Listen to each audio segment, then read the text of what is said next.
નમસ્કાર વિદ્યાર્થી મિત્રો, આજે આપણે બીજા વર્ષના એન્જિનિયરિંગ ડ્રોઈંગની અંદર ઇલેક્ટ્રિકલ ગ્રુપના 18 મોસ્ટ આઈએમપી પ્રશ્નો વિશે આપણે ચર્ચા કરીશું. તો મિત્રો, આ જે 18 પ્રશ્નો છે એ ભારત સ્કિલ વેબસાઇટ ઉપર 18/7/2024ના રોજ જે વાયરમેન અને ઇલેક્ટ્રિશિયન જે ટ્રેડ છે એની અંદર જે 3 પેપર સેટ મૂકવામાં આવે છે એમાંથી આપણે એક કોમન પ્રશ્નો લીધા છે. તો આજે ઇલેક્ટ્રિકલ ગ્રુપ માટે બીજા વર્ષના એન્જિનિયર ડ્રોઈંગ માટે 18 મોસ્ટ આઈએમપી પ્રશ્નો ચાલો શરૂ કરીએ. તો પહેલો પ્રશ્ન, તરંગ સ્વરૂપ એટલે કે વેવ ફોર્મને ઓળખો. તો મિત્રો, અહીંયા આકૃતિ આપી છે અને option A square wave, B sine wave, C ત્રિકોણ વેવ અને ડી સો ટૂથ તરંગ એટલે કે સો ટૂથ વેવ. તો આનો સાચો જવાબ છે option number B sine wave. ત્યારબાદ બીજો પ્રશ્ન, પ્રતીક એટલે કે સિમ્બોલનું નામ શું છે? તો મિત્રો, અહીંયા આકૃતિ આપી છે અને option A microphone, B dynamic microphone, C condenser microphone અને ડી લાઉડ સ્પીકર. તો આનો સાચો જવાબ છે option number C condenser microphone. ત્યારબાદ ત્રીજો પ્રશ્ન, આઈડેન્ટિફાય ધ ગિવન સિમ્બોલ એટલે કે પ્રતીક એટલે કે સિમ્બોલને ઓળખો. તો અહીંયા સિમ્બોલ આપ્યો છે અને option A AC, B DC, C ohm અને ડી ઇન્ડક્ટન્સ. તો આનો સાચો જવાબ છે ઓપ્શન નંબર એ એસી. ત્યારબાદ ચોથો પ્રશ્ન, what is the name of the gate એટલે કે ગેટનું નામ શું છે? તો મિત્રો, અહીંયા આકૃતિ આપી છે એટલે કે સિમ્બોલ આપ્યું છે અને option A NOT gate, B XNOR gate, C OR gate અને ડી એન્ડ ગેટ. તો આનો સાચો જવાબ છે option number D AND gate. ત્યારબાદ પાંચમો પ્રશ્ન, વિચ ઇઝ ફોટો ડાયોડ એટલે કે ફોટો ડાયોડ કયું છે? તો મિત્રો, અહીંયા 4 આકૃતિ આપી છે, એની અંદર ફોટો ડાયોડ કયું છે એ જણાવવાનું છે. તો ઓપ્શન A1, બી A2, સી A3 અને ડી A4. તો આનો સાચો જવાબ છે ઓપ્શન નંબર સી A3. તો મિત્રો, અહીંયા જે A3 આકૃતિ આપી છે એ ફોટો ડાયોડનો સિમ્બોલ દર્શાવે છે. ત્યારબાદ છઠ્ઠો પ્રશ્ન, which of the following in AC ammeter એટલે કે નીચેનામાંથી કયું એસી એમીટર છે? તો અહીંયા આકૃતિ આપી છે અને ઓપ્શન A1, બી A2, સી A3 અને ડી A4. તો આનો સાચો જવાબ છે ઓપ્શન નંબર A1. તો મિત્રો, અહીંયા તમે જોઈ શકો છો કે અહીંયા પહેલો સિમ્બોલ આપ્યો છે એમાં એ એટલે એ ફોર એમીટર અને જે વેવ આપ્યો છે એ એસી કરંટનો આપ્યો છે, એટલા માટે આનો સાચો જવાબ છે ઓપ્શન નંબર A1. ત્યારબાદ સાતમો પ્રશ્ન, which is the symbol of earth એટલે કે અર્થનું પ્રતીક એટલે સિમ્બોલ કયું છે? તો અહીંયા સિમ્બોલ આપે છે અને ઓપ્શન A1, બી A2, સી A3 અને ડી A4. તો આનો સાચો જવાબ છે ઓપ્શન નંબર સી A3. તો અહીંયા તમે જોઈ શકો છો કે આકૃતિ A3 જે આપી છે એ અર્થનો સિમ્બોલ દર્શાવે છે.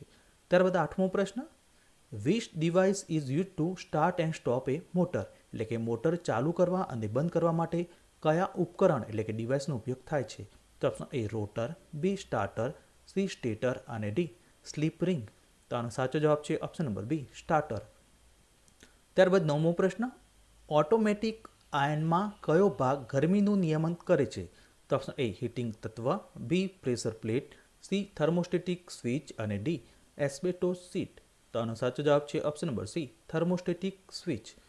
ત્યારબાદ 10મો પ્રશ્ન, એસી વોલ્ટેજ વધારતું કે ઘટાડતું સ્ટેટિક મશીન કયું છે? તો option A transformer, B generator, C alternator અને ડી ઇન્ડક્શન મોટર. તો આનો સાચો જવાબ છે ઓપ્શન નંબર એ ટ્રાન્સફોર્મર. ત્યારબાદ 11મો પ્રશ્ન, 3 પિન સોકેટને ઓળખો.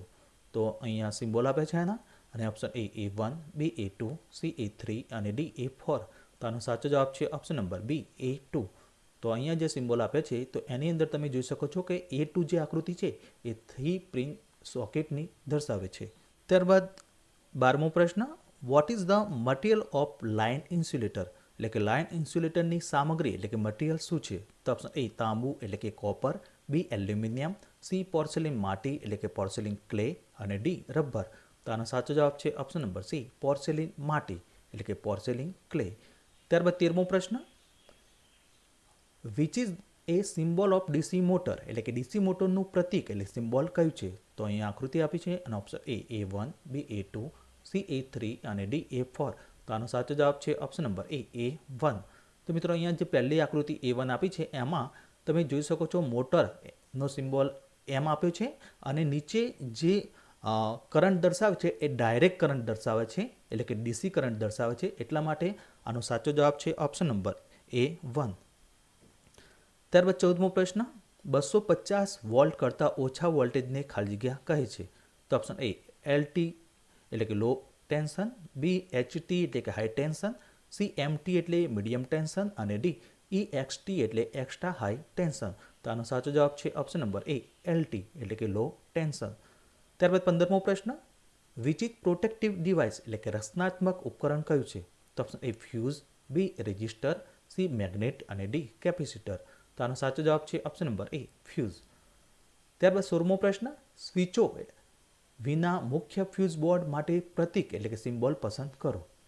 તો અહીંયા આકૃતિ આપી છે અને ઓપ્શન એ A1, બી A2, સી A3 અને ડી A4. મિત્રો આનો સાચો જવાબ છે ઓપ્શન નંબર સી A3. તો મિત્રો અહીંયા જે A3 જે આકૃતિ આપી છે સિમ્બોલ, તે એ સ્વિચો વિના મુખ્ય ફ્યુઝ બોર્ડનો સિમ્બોલ દર્શાવે છે.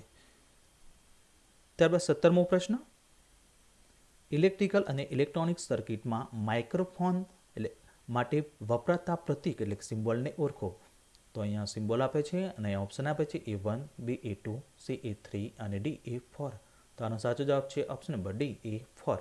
તો મિત્રો અહીંયા નીચેની જે છેલ્લી આકૃતિ A4 આપી છે એ ઇલેક્ટ્રિકલ અને ઇલેક્ટ્રોનિક સર્કિટમાં માઇક્રોફોનનો સિમ્બોલ દર્શાવે છે. ત્યારબાદ 18મો પ્રશ્ન, ડાયરેક્ટ એન્ડ અલ્ટરનેટિંગ કરંટ માટે પ્રતીક એટલે સિમ્બોલને ઓળખો. એટલે કે ડીસી અને એસી કરંટમાં જે હોય છે એનો સિમ્બોલ ઓળખવાનો છે. તો અહીંયા ઓપ્શન આપે છે અને આનો સાચો જવાબ છે ઓપ્શન નંબર સી A3. તો મિત્રો અહીંયા જે આકૃતિ આપી છે તો એની અંદર આ ઉપરની જે લાઇન જે દોરેલી છે A3ની અંદર એ ડાયરેક્ટ કરંટ બતાવે છે અને આ જે વેવ આપ્યું છે એ એસી કરંટ બતાવે છે એટલે કે અલ્ટરનેટિંગ કરંટ દર્શાવે છે. એટલા માટે આનો સાચો જવાબ છે ઓપ્શન નંબર સી A3. તો મિત્રો નેક્સ્ટ વિડીયોની અંદર આપણે બીજા મોસ્ટ આઈએમપી પ્રશ્નો વિશે આપણે ચર્ચા કરીશું.